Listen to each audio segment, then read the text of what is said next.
Oh, yeah. He didn't like that. No, So we went to a candle party the next day with all my coworkers. He ratted me out. Yeah.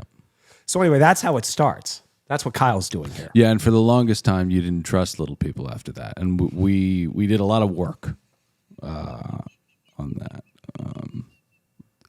We joked when we were talking about it about the small sample size, and there were lots of puns about that, stuff like that. But you've really turned around on that. And I think that's good. I've grown, but yeah, which is more than I can say for Bob. Right? Yeah. See, I mean, trust me. When we were talking about his distrust for little people, there was all that stuff making us chuckle, and it helped because they were hard conversations.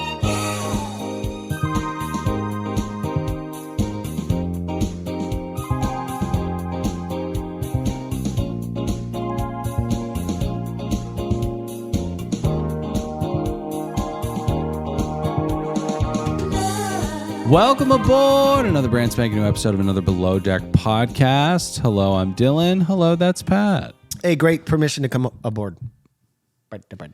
Doing good. Hey, happy BravoCon for everybody that went to BravoCon. A lot of fun stuff coming out of that convention. Yeah, con is short for convention. Yes. It can also be applied to the ticket pricing. But listen, you know. It looks like everyone had a blast. Looks like everybody had a really good time. What else? We have public service announcements, patreon.com. Big announcement, Dylan. What is it? Next week, we start our coverage of Captain Sandy's first season, which was season 2 That's right. of Med. We start that. I've already watched the first episode. It's pretty amazing. There's a guy. Is it gas? Is it gas? Is that what the kids are saying as far as, is that another word for cool? Good, yeah. It's really good. Yeah. I will say this, different time, same Sandy. Really? Oh, yeah. Well, I don't want to get ahead of myself, but I feel like Sand has really improved of late. You know, I know that we've got leadership conference stuff coming out of every pore, but, you know, I feel like a lot of it landed today. But patreon.com/another podcast network for the new season. That is the old season of Below Deck. Another podcast show, Dylan. Another podcast show. We just did a show where I don't want to do a show like that for a while. Mm-hmm. You got pretty heady. Got heady, got emotional. We're not trying to bait anybody. And I didn't really cry. You did cry. I didn't cry. I teared up. Same thing. So, yeah. And listen, I wish I would have cried more because crying is good. Crying is a way to purify the soul. It's an irrigation for your spirit. So don't mock me. I think I'm mocking myself. But anyways, if you want to hear that, go to patreon.com. And if you want to donate there, what was the catchphrase? It was, if you can give a little or give a little more, go to patreon.com. I can't remember what Where's it was. that coming from? It was from that Carl Jung podcast that I was listening to where they're like, well, you can donate a little or a little more at patreon.com/another podcast network. Okay, iTunes ratings and reviews. They've been coming in up the wazoo on Winter House. We'll have Papaya Dog Girl read a couple. That'll be fun. Yeah, that'll be fun. So, YouTube, Instagram, go there. Let's get into the show. We are back. I think we had a little bit of a lull last week, but I think we are back this week. And I said that twice. I'm going to throw it to you. Okay. I'm actually going to start out my thoughts and knots with a little song? No. A little offering to a guy named AJ. No. AJ, I hate your guts. Yeah. What a horrible human being. I think you're a controlling, manipulative jerk. And if you're listening to this podcast, I've seen pictures of you. You got a nice 6-pack of abs. You look like you're in shape. You could handle an old guy like Patty, but I'm making this offer to you right now. I think you could. It's all vanity. Anyways, go ahead. I will box you. I will fight you. We can have this sanctioned. I just want to punch your head. Okay. I hate you so much. I despise okay. you. Look, AJ, if you accept this, I will box you. We will do 3 1-minute rounds. The loser will have to take a hand job by Kyle. That's okay. But that's not a punishment. I'm sure Kyle's fantastic at that. Fair enough. So then no one loses. But AJ, I just would love to fight you because I hate your guts so much. The stranglehold that you have over Natalia's emotions are insane. It's quite disgusting. Oh, My favorite thing about and we'll move on, but AJ's a lot of AJ's pictures. He goes to really beautiful places, and be it a cenote or be it a jungle, the focal point of the photo is always him. And it's so shocking to go to these beautiful places and not highlight the landscape, but rather your fat, buff body that nobody gives a fuck about. So anyways, Patrick, keep going. Yeah, my thoughts and knots. Okay. I didn't enjoy the episode as much as you, Dylan, because I don't enjoy a firing squad that's in a circle. Everyone on this boat now, including Laura. Laura, who knew you had a little finger in you, stirring up some fucking drama? I love that. Little finger. Yeah. Oh my God. Some of you have to be likable. What's going on this boat? Laura's still likable. You're my favorite cast member, but I thought what you did was unbecoming of a person of your Tomb stature. Raider has to focus on getting to the bottom of tombs and getting the treasure, okay? She can't be all messed up in tea. Exactly. I didn't say that well at all. Go ahead. Anyway, I don't like all the negativity. I will give props to Sandy. Sandy, the way that you handled it when Natalia confided in you on the bridge, it was brief, it was concise, it let was yourself caring. have this day. Yes. That's so beautiful. I loved it, and way to talk Natalia off the edge there. Way to go, Sandy. Yeah. Otherwise, I guess I'm going to look forward to Dylan's critique of Captain Chef Jack's. He did a little jump around to different countries. Yeah, my favorite kind of themed dinner. The theme wherein there is no theme. It's just everything. It's like eating at Yard House. There are teriyaki wings, there are hot dogs, there are Bavarian pretzels, and none of it makes sense. Fair enough. By the way, if you'd like to hear our interview with Chef Jack, feel free to just listen to the episode in the queue before this one. An amazing interview. You probably Love think Jack. hey, what am I going to get out of an interview of Pat and Dilly interviewing Chef Jack? Trust me, it's a really fun interview. Great interview, great guy. How many pots? I'm going to give this one 40. 40 pots. Okay. I thought it was a fun episode. We have that thing once again, and the guys turned out to be right, but many of the men were like, I'm going to have to be a good boy. And it's like, you have to be, this assumption that you're going to have sex with the clientele needs to, it's an assumption, like the cart is before the horse. Well, Dill, I saw a trailer teaser for the next episode. They're at a club with all of them. Technically, once they're off the boat. Really? Yeah, they're all there I at a thought bar. that was Luca and Anne. There's the charter guests are in the background, so I'm hoping for a hookup. Okay, well, speaking of Anne, let me speak on Anne. AKA Jessica. Her. Really kind of started to be more than nothing this episode, which is nice because every episode begins with me completely forgetting that Anne is on this show. And I see Anne, and I'm reminded that she is on the show, and it really kind of throws me, Who's that? Woo!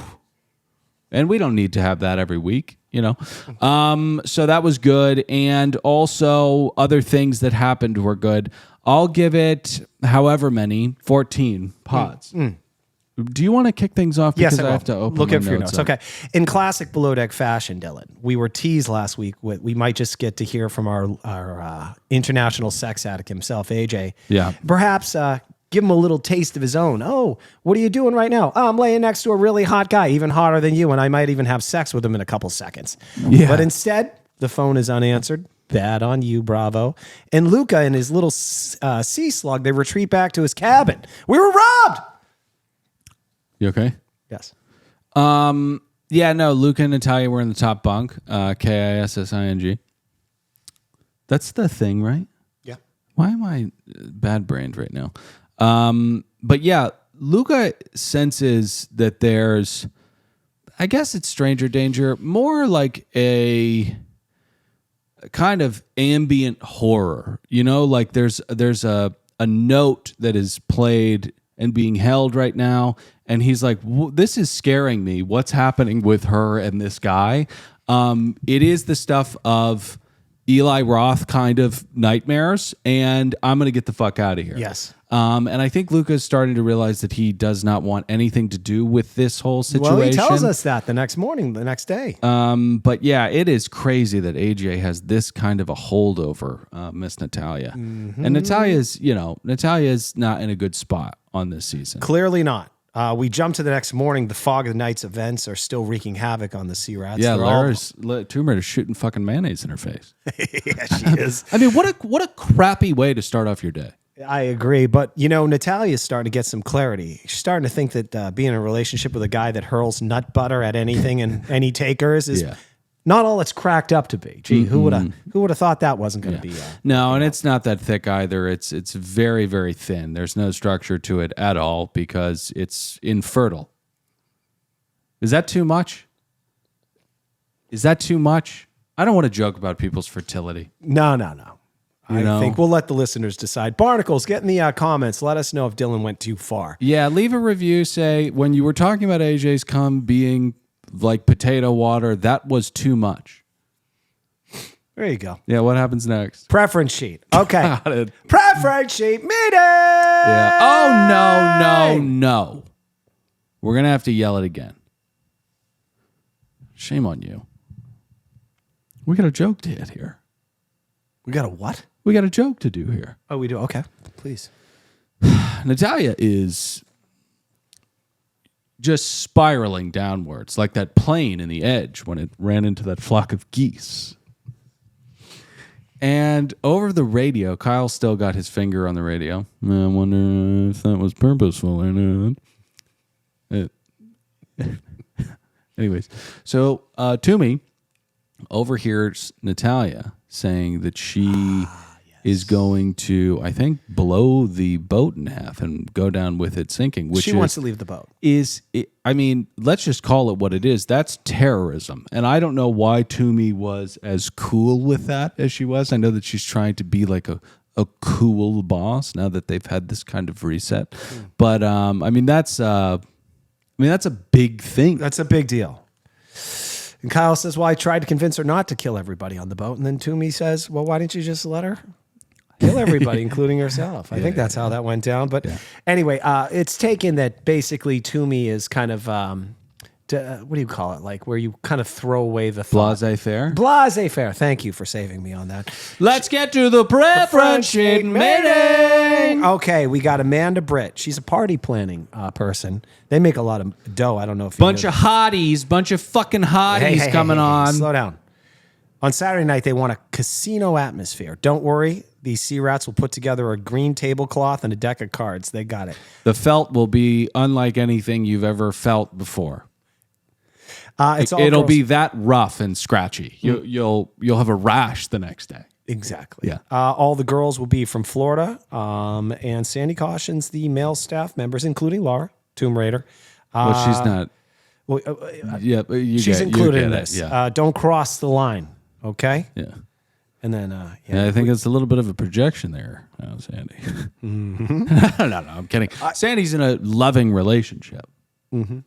Yes, she is. I saw all the lovely pictures from BravoCon. Now, we get a little Sea Rat history from Chef Jax. Turns out he's had sex with the charter guest before. He has had sex with the clientele before. And, Sandy can see the squiz kind of bubbling up in Jack and taking over all of the blood in his body. You can see it in his eyes. And she goes, okay, all right, let's just remember, don't fuck anyone. And again, the cart is before the horse. Maybe, listen, even with Luca, it would be gross if Luca was just like, I'm going to have to be a good boy. You know what I mean? It's just they kind of do that later on in the episode when they show up. I will say this, though. Here's old Patty's thoughts on this. Everyone's on vacation. You're supposed to be having sex with random people. I'm okay with this. We're consenting adults. We should let it happen. It should actually be on your itinerary when your travel agent puts together your trip. Do you want to do world-class improv? 11 p.m. Go to the club. 11:05. Finger the door guy. I don't think he wants to. Okay, yeah. Finger the door guy? I think what? I mean, you can, but I don't. I don't think you meant to type that, or maybe you did, Patrick. Yeah, I don't know. Yeah. Anyway. Yeah. Can we get to the next scene? Finger the door guy. Well, Kyle and Jess. But why would you want to do? They're some of the grumpiest people. They're standing there all night.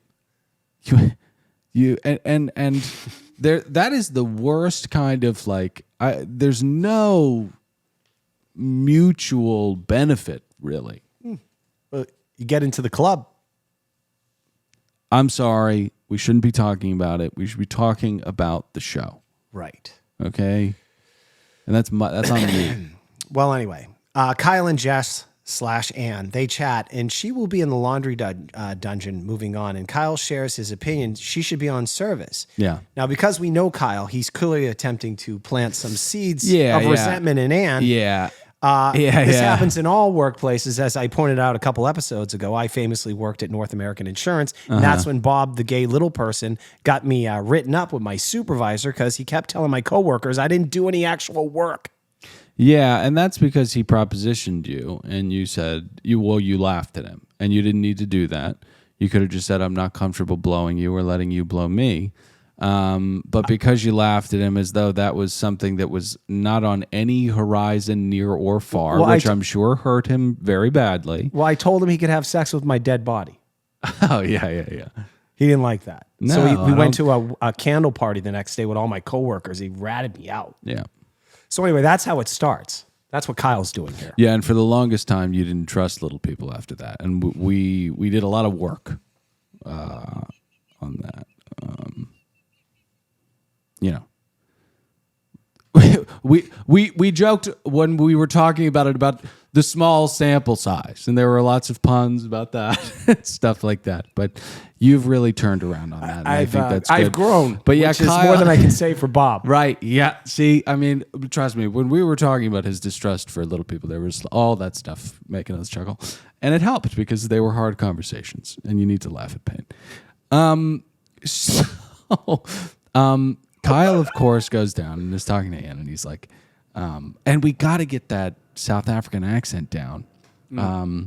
I can't remember the fan that was asking us. DM us. I would like to work on the South African accent, though I'll probably just do a YouTube video. But we love all the support. He goes down there, confides in her, tells her that she's the best. And it's crazy, but obviously he's trying to plant seeds. He's trying to start a mutiny. Yes. And I don't understand this. It can't be described as anything other than anarchy, because anarchy, the only mission is to tear down the institution, the variable, what have you, in front of you. There is no plan otherwise. And I can't see any little finger kind of... Yeah, you want to be on the throne, not in Kyle's world. He just wants the whole thing to burn. Right. And it is a Joker kind of lighting the pile of money on fire, because where is Kyle going to get to? Is he going to... He doesn't want to work, period. He doesn't want to be the chief stew. He doesn't want to be the Capitan. He just wants to see this boat fall to the bottom of the ocean. And it's really, really lovely to watch, actually. It's quite fun. I'm really, really grateful for him. Have we been doing too much on this? Not at all. I'm getting to a place where I feel like I'm rambling. Well, Kyle finds out it's going to be an all-girl guess thing here. He's clawing his way out of that. He wants to be in that laundry dungeon. Yeah. But Toomey won't let it have it. No, she will not. She needs him on service because he is phenomenal at service. I mean, him and Millie Illicit are probably the two best we've ever seen. Mm-hmm. You know. So we talk about Lara's dream board again. Oh, yeah. And then we get to Haley's dream board. And Haley's dream board, if you asked me before this episode, what do you think Haley's dream job would be? I would mull it over and I would say, I don't know, probably fucking hugging walruses or something. And then that's exactly what it turned out to be. Yeah. Well, let's break down these dream jobs here. So as Lara and Haley chat, Lara wants to be a captain because you want to be of a certain stature so you can, exhibit a certain behavior. She wants to be able to tell people to fuck off. Yeah, I mean, don't we all? Well, Lara to have that dream to tell people to fuck off, you don't need to do all this work to become a captain. Work at Kinkos. And Dill, yeah. We learned last week Haley hates anteaters, and I took a lot of issue with that. Now this week we learned her career goals are to hug manatees by day and charge dudes to beat off to her feet by night. Yeah, that was we cut a social clip for that, and that was one of those things where I was like, well, this is never going to perform well, right? Because it's about anteaters, so that's not gonna, there's no point in working on this anymore. And I kept going and put it out, and it didn't do well, but but we gotta have fun. Yeah, we gotta have fun. And by the way, I want to say this, I think Haley's guidance counselor, he heard these lofty goals from Haley, when she was graduating, and that's when he said, I think you should work on a boat. Boats would be good for you. It is insane that like people at Kinkos and like FedEx, they're assholes. They're not. Quick personal story, and I think I've told this before on an APS or something like that. Go to Patreon, donate a little, if you can, a little more. There was this Kinkos that I would always go to, and the people there it was like a methadone clinic. These people always had a lot going on, and none of it was good. One woman had like a cast on. I was like, what happened to your hand? And I have to stop asking strangers what happened to you, because nothing can go well. You just have to sit in the silence and enjoy that, right? Be present in that. But I asked her, and she had cut her hand open on the job and needed surgery, and she was going to have to wait like 6 months for FedEx to pay for it. So she was just going to sit with like a massive open wound in her hand. And she had a kind of Rachel Dratch kind of Debbie Downer tone to the whole thing. But the story that I wanted to tell was there was this man, he had an unsightly kind of gangrenous thing on his hand. And I said, what did you do to your hand? And he said, I've had that since I was born. And So he didn't do anything. No, he didn't. And I didn't go, I didn't have to go, what the fuck did you do to your hand? And he checked me out and rang me up and everything. And I looked in the rearview mirror for a while. And I just said, you have to stop speaking to people out in the wild. But anyways, we have to get back to the show. Oh, yeah. Sure. Okay. So Laura... Did we need to do that? Should I cut that? Not at all. Okay. Yeah, free flowing. All right, so Laura continues to kill Max with love and kindness. I love this positivity stuff. You get more bees with honey, And Luca fears seeing what's going on in Max's head. Yeah. Yeah, I'll clear this up for you, Luca. It's one of those little mouses from Ratatouille. He's on a treadmill, and he's nibbling on a fucking baguette, and he's talking to himself. That's what's going on in Max's head. Oh, I thought you were going to... say that it was that one of those monkeys that smashed the cymbals. I was almost certain you were going to say that. Yeah, it's kind of like that. Yeah. No, but I like that you went to Paris with it. So Natalia goes out to chat to her little bitch of a boyfriend. They have their 14-year-old lovesick conversation. And listen, I don't need to... The horse is mutilated at this point. People in the town are like, they're still kicking it. It's been weeks. Yeah, dead horse. Well, Del, she promises. But how do you, as an adult human being, have these conversations like this? I mean, it's like, in order to have these conversations, you should have trapper keepers. You should have block periods. And your favorite food is gummy bears. Your after-school program should be taxing you. It should not carry into your 30s. I agree 100%. I agree. Holy shit. Well, anyway, she basically says, I'll leave the show. Yeah. If you promise to stop coming on hookers. She says, give me a plane ticket. I'll fly home. You'll fly home to what? I know. Oh, it's so sad for Nat. The sea rats on the bottom of the boat all unanimously hate AJ as well, as everyone who hears anything about him does. And Toomey, upon hearing that Natalia wants to leave, says, let her. Let her leave. Oh, the dawn is always dark before the darkest dawn, isn't it? They're like, Toomey, why are you talking like that? Bane? Wow. Yeah.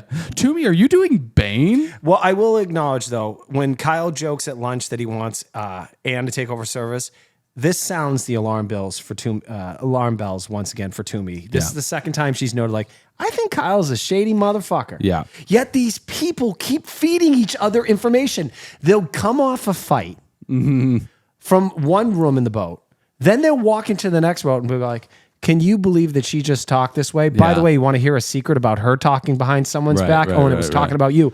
And it's just, that's what I was talking about in my thoughts and knots. Yeah. It is literally a firing squad in a circle. They will not stop this behavior. And next week, I love Natalia and Kyle, brother and sister. Once again. Two best friends, Fox and the Hound, saying, you know, the entire time you've been on this boat, you've been talking mess. Was that good? Yeah, it's pretty good. That was You're getting okay, there. right? Yeah, workshop it. I think by the very last episode, I'll have a good set. Perfect. Yeah. It'll be just in time. And we'll do like pretty much just only Kyle impressions for a while. So this is when Anne / Jessica and Natalia talk, and Nat helps Anne see that Kyle was actually trying to get her into the service role, all while getting to call Toomey out for not allowing it to happen. See how these things, they're very layered. And by layered, I don't mean smart. I just mean very stupidly laid out. Yeah, this mutiny, it's funny because sandwiched in between all of this mess is a bologna sandwich in a spin cycle. It's a bologna sandwich on the floor of the laundry room. And that's such a perfect metaphor for what this entire thing is. It's bizarre. It's pointless. It's yucky. It's out of place and random. But at the same time, listen, I'll take a bite. I love a bologna sandwich. I mean, it's my favorite food as a kid. One of the great American sandwiches. It really is. Anne confronts Kyle about what the fuck is going on. And he tells her he just thinks everyone that wants to be on service should get to be on service. Yeah. According to him. Anne continues to be cannon fodder for both of these people. I mean, she's just getting ramrodded, turned at the other person, and then just shot out, you know? And I know that's not what cannon fodder. That's a cannon ball. That's not cannon fodder. Maybe a ping pong ball. No. Bop, bop, bop, bop. No. Okay. No. So Natalia tells her that Toomey doesn't believe in her and that Kyle was mocking her and that she shouldn't feel guilty about the thing that wasn't happening at all because she's amazing. You know? There you go. The whole thing is, I mean, I feel like I'm in an insane asylum. You are. You know? They should put more pads on these walls. Yeah. Yeah. Is that a nail in the brick? Was somebody... Oh, my God. All right, we get to the next day. Next day. Everything is all good with Anne. Provisions arrive. Natalia and Luca... Listen. Okay. Natalia was very gracious with us. We had a great interview. She's a fan of the show, and we love Natalia. But Natalia this season is doing some things that are just insane. The thing with AJ, that's lovesick puppy shit. We talked about it. The horse is dead. Shouldn't go into your 30s. But then we get this... I'm not speaking to you for the rest of the day kind of thing with Luke. Well, that's a little playfulness stuff. Yeah, I get it. But also, like... Can I tell you, and again... do we have Lisa Frank binders? Like, what is going on here? I agree. It's very teenagerish stuff here. I will say with Natalia, I feel bad for her because this should have been her having fun on TV. Yeah. And instead, she's... taken over by this idiot. And she's got Kyle trying to fuck her over at every turn. I think she's got Toomey who fucking hates her. Yeah, I don't want to make excuses for anybody. It's a toxic place for Natalia I'll right just now. give us where we are now. The calmness that tequila peace pipe created at that club. It's wearing off. It is wearing off, and mutiny is, as you pointed out, afoot. So, what did the Buffalo say when his son went to college? Bye, son. Thank you, Haley. So Kyle and Natalia continue to foment something that is not fucking there in any way, shape, or form. we'll get to more of this in a second, but let's get to the guests coming on if you don't mind. This was hilarious. Okay. So they're hot. They're not there for you, Jack. They're not there for you, silent film actor. They're there to go on a girls trip. Okay. Mm-hmm. And they're there to put gin in their Aperol spirits. Well, Dylan, I want to point out here, as the female charter guest, Aperol spritzes. Sorry. As the female charter guests take that tour, the entire exterior deck team turn into a bunch of construction workers from the 80s. Yeah. Hey, honey, nice rack on that one. Well, hey, what the one boob say to the other boob? what? You're my best friend. Yeah. You ever see like sitcoms? Put that on a popsicle stick.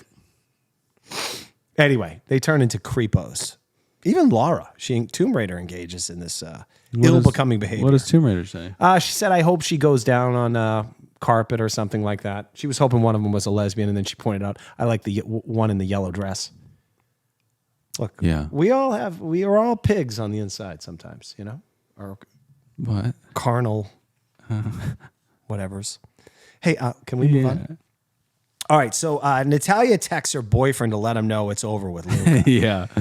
Yeah. And then Natalia continues to try to keep her distance from Luca, and that's why she asks him once again to latch or unlatch a latch that she has latched or unlatched probably 500 times in her life. And then begins to drone on about this fake mutiny that isn't happening. Like, Luca has got, as gorgeous as Natalia is, he's got to have the ick at this point, right? I mean, there's just so much drama going on around Natalia. It's like, okay, we talked about the bologna sandwich, Great American Sandwich, right? Mm-hmm. What if it was in the middle of a bunch of mouse traps and you were really, really hungry? Maybe that's a crude metaphor, but that's like hooking up with Natalia is the bologna sandwich, a Great American Sandwich, and then all of the drama are the mouse traps. The mouse traps. Sure. And I mean, there are a lot of them. It's not, it's not like one ring that you can stop over and it's not a problem. I mean, there are hundreds of them. Mouse it's like traps a Jackass hurt. sketch. Yeah. Yeah. You want to get to Green Chef? Sure. Let's do an ad. No. We can't do a Green Chef after that. We got to have some kind of comedy. Oh, right. So we undock. The girl on gin and Aperol locks herself in a bathroom, and I think we can both say, been there, boo. Oh, yes. Then we get to the pilot guy getting on again, a narrative that I thought we were going to see time and time again. I'm grateful that we're not doing that, because that would be such a below deck thing to do and so dumb. By the way, in this case, he was getting off. So the pilot guy, I believe, helps shepherd you in and also shepherd you out. Yeah. Well, Max is so funny. He doesn't do the ropes right, and he's like, a mistake 2 days ago leads to repercussion 2 days later, and it's like, that's how time and mistakes work. Correct. My goodness. Too much goddamn slack on that long. Then Jack again is talking about how he's going to be a good boy, and we get to Max, who seems to be the one that they all want, the master Jedi of sex himself. Oh, yes. I was shocked by this, quite honestly, but they had not yet been able to gaze their eyes upon Luca, which will come minutes later. So the seafood tower hits the table, clean the fish, put them on ice, mark it up 500%, and watch people flip out. I mean, it's just one of the great culinary tricks. Well, I appreciated the candor of Chef Jack letting us know that it is all smoke and mirrors. Yes. And cold fish. Have you been to a raw bar lately? No. Oh my gosh. It's like, are you guys really doing this to people? Are you guys really doing this to people? I mean, that's insane. $7 for a clam. Really? You can get those in the streets in I don't New York somewhere for less money. You know what else you can get of good food for less money? Oh, here we go, man. Green Chef. Love Green Chef. Love Green Chef. We actually had some people over. I cooked a bunch of different Green Chef things, Everybody was blown away. There was like a pork and bok choy thing. These meals are they're just good. They just are. Can I tell you the one that the wife and I got lately? Because Yeah. my wife, she wants to take some of the pregnancy weight off. They actually have a plan that you can get that is just calorie based. Yeah. So we got that, and they're delicious, and it's fun because you get to make it with your spouse. Honestly, the dietary thing, the Green Chef makes it so easy to just go, this is this is it, that's it, I'm done. And it's delicious. You don't have to, go on a crazy diet or anything, but you know how calorie counting works. I mean, it's tough. You make a sandwich, who knows how much is in there. But you do when you have Green Chef. And I'll say this, 100%. in a bunch of different options. Say you're not a plant-based person, or maybe you're into Mediterranean. It's all there. They have 80 different plans. Go to their website. It is so fun to see all their options. They have incredible things, and we'll get to their website in 1 second, but I got to tell you that they deliver everything you need to eat clean the easy way this November. We talked about it. You got to feel your best with chef-crafted, nutritionist-approved recipes that pack clean ingredients in there. They support your healthy lifestyle with a great taste.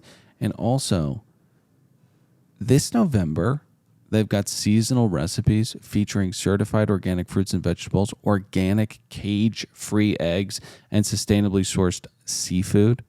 Okay. And with Green Chef, we talk about it all the time. You're reducing your food waste by 23% versus grocery store shopping. You don't need to have any liquid black arugula in the bottom of the vegetable drawer with Green Chef. So for Green Chef, and this is what happens. I get so excited. Mm-hmm. For Green Chef's best deal of the year, get $250 off with code BelowDeck50 at greenchef.com/BelowDeck250. Okay. For Green Chef's best deal of the year, you get $250 off with code BelowDeck250 at greenchef.com/BelowDeck250. Green Chef is the #1 meal kit for eating well. Back to the show. So, Luca heads out.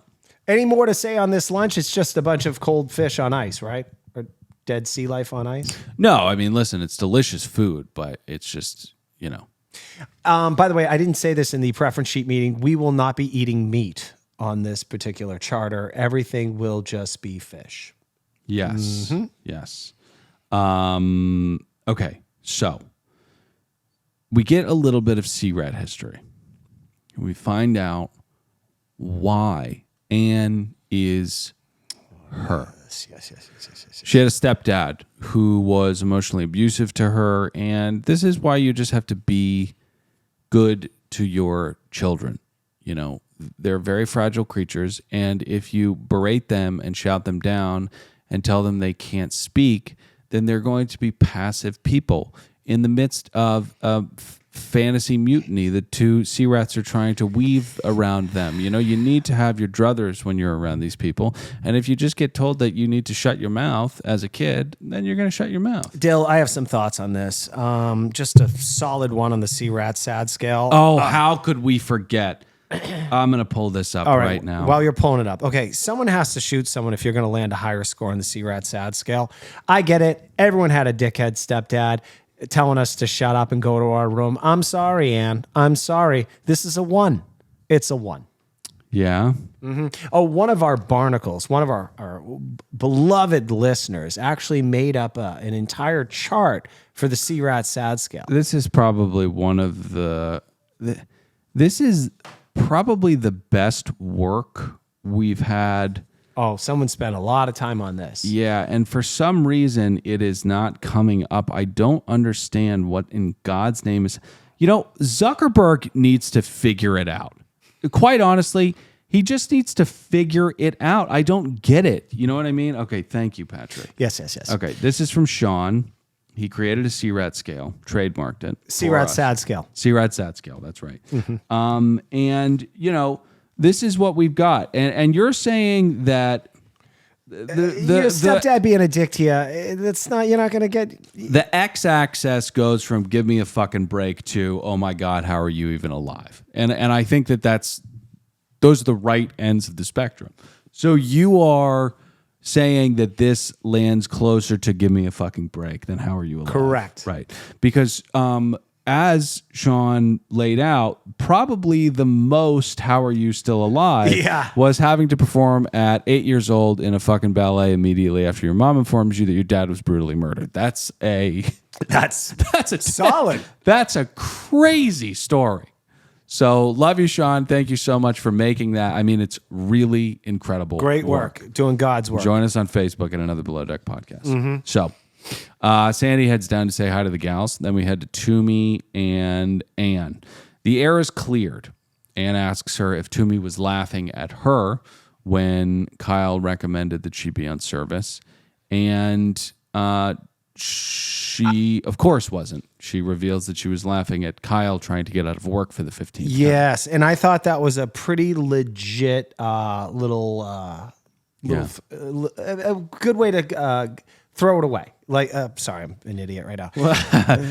Basically, good spin to me. Great spin. I do think you were laughing at Anne at the prospect of her being on service, but you've had some time to do this little spin work. It doesn't work out so well for you later on when Natalia confronts you about why did you say it would be okay if I just left the boat. Yeah, but there is another like thing that gets dropped here. I think that Jess tells Toomey, I think, that something about Kyle making her feel like a green stew, I think here. Yeah. Which will come up later. That will be... Again, circle firing squad. Yes. It just keeps perpetuating itself. So dinner will be Vietnamese, Thai, England, and Italian. That all makes sense because those are all places on planet Earth. And when Jack wants to fuck you, he really pulls out all of the stops. Now, Max and Haley are ADHDing out. And now that Max has compliment, he's rearing up and ready to work. We then get to dinner. Rice paper spring roll with I can't say that. A Nook Cham, I think, is the dipping sauce. And thank you for the Chirons. Thank you for the Chirons. And this is a common dipping sauce that will light you up with those chilies if you're not careful. Mm-hmm. You know, this is the kind of dish that you would see, all over Vietnam, I believe, or Thailand. And it's the kind of thing that you wouldn't ever even think about eating because you would have to eat it on a plastic stool in the street. And the reason why you wouldn't eat it is because this Nok Cham sauce is probably a little bit too spicy, a little bit too fishy for your tummy. And at the end of the day, it's not a cheeseburger. So you wouldn't eat it, correct? No. Second up is a Tom Kha. Would you eat a Tom Kha? No, I don't like the way it sounds. Oh my God. Mm-hmm. It's a coconut kind of soup. A lot of I don't know if there's galangal or it's like a citrusy thing, you know. Yeah, there are varying degrees of success to it, but when you order it out from one of the many great restaurants, one of the great, many great type, what? But it's a soup, kind of? Yeah. It's like my wife, she makes dinner for the family once a week on Sundays. Thank you, Green Chef. She announced on Friday, I go, what you making on Sunday? She said, I was thinking about making soup. Yeah. I said, soup. Yeah. Well, Patrick, I mean, soup is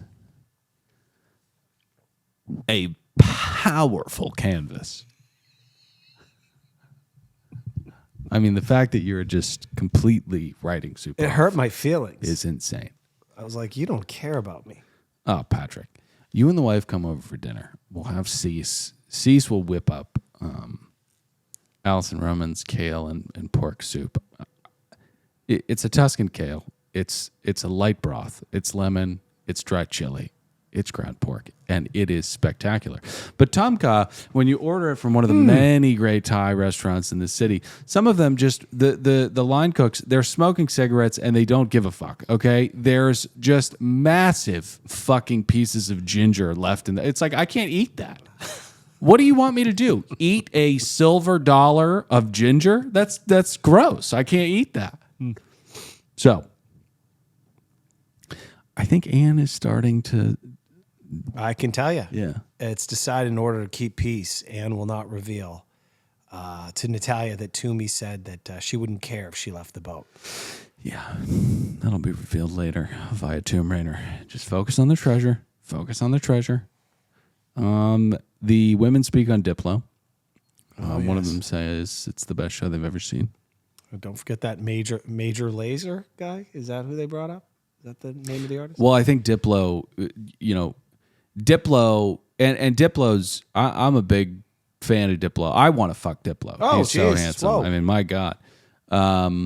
But he has lots of, and I'm not a big electronic music person. I'm not a big fan of Diplo. I just think he's hot.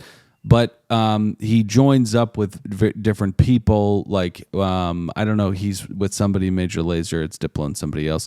The LSD thing, he's with Sia. You know Sia, Chandelier? Sure, I love it. Know? Yeah. So he's hot. Third course is mussels and clams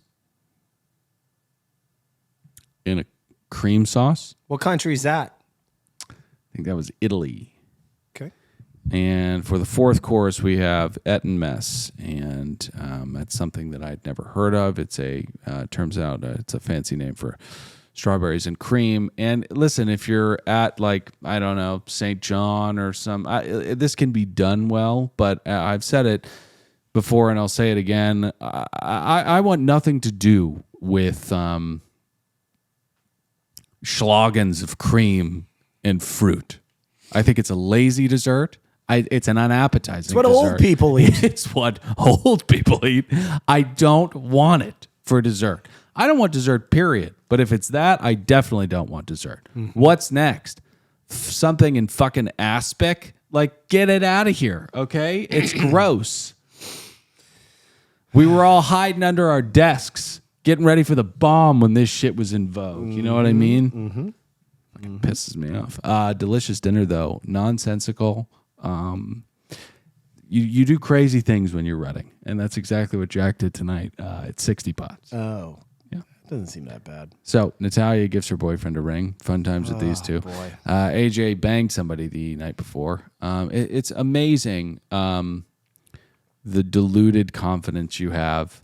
One, again, going to all these fancy places and taking pictures of yourself with your shirt off and then posting them, and not being afraid that there are people who are going to see that and mock you. There are so many people who are sharing his pictures going, I went to high school with that guy. And they share them in their text groups and they laugh at him. But he doesn't recognize that that's going on, and maybe that's a good way to live. Maybe it's a good time also right here, Dill, to remind AJ, if he's still listening, I will kick your fucking ass, you fucking vulture of the emotional broken. No. There are no threats of violence. Pat is doing a comedy bit, okay? Yeah. He seems like he could be a litigious guy. So, but the deluded confidence I'm talking about is and again, the horses, it's essentially a pool Of blood. and flesh.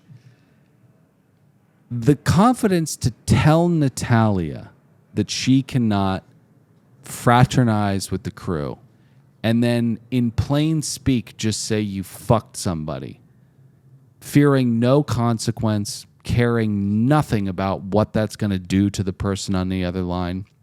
Maybe it's not confident, maybe it's evil. I think it's the latter. Yeah. Well, next day, Natalia asks if she can speak with Sandy, and she says it's not going to be good.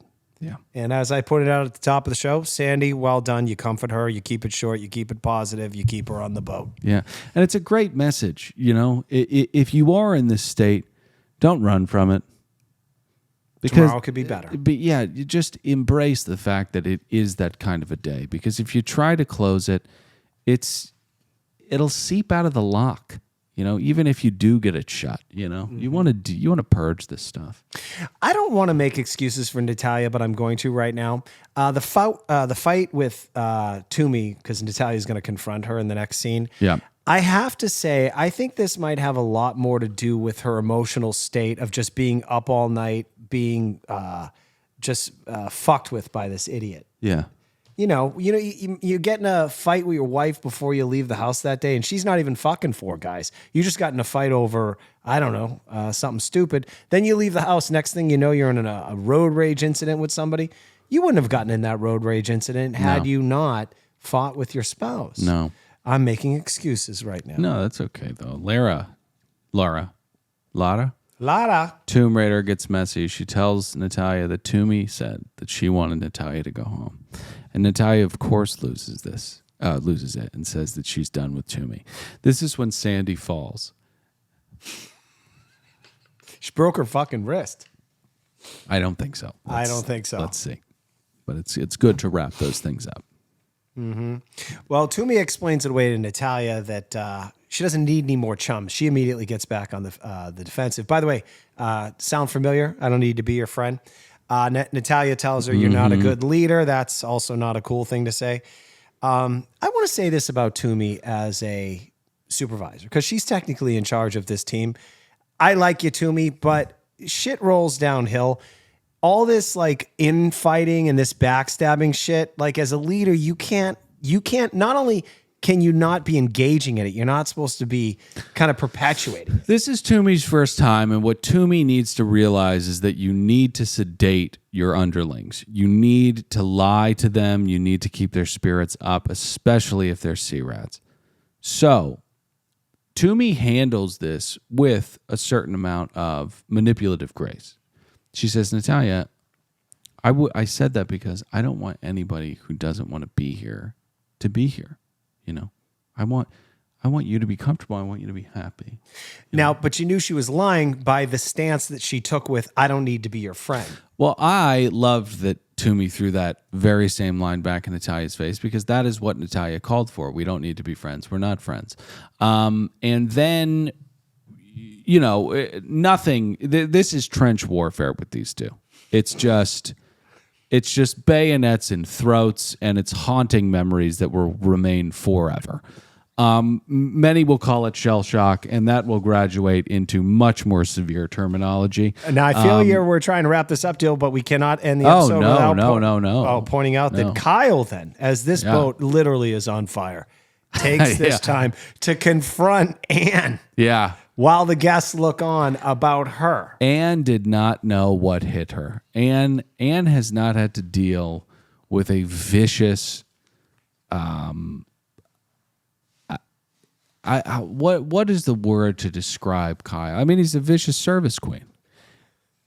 Kyle just goes to town on her. I mean, this was a Muhammad Ali kind of performance. In his early years. Yeah, he's getting the shit beat out of him in the 80s. But yeah. Well, I mean, he was pulled out of competition for protesting the Vietnam War. Fair enough. Yeah. A little out of practice. But yeah, I felt so bad for Anne here because Anne, by the time she really got her kind of the lay of the land of what was going on. Druthers. Yeah, Kyle had called her a deceitful bitch and walked out of the room.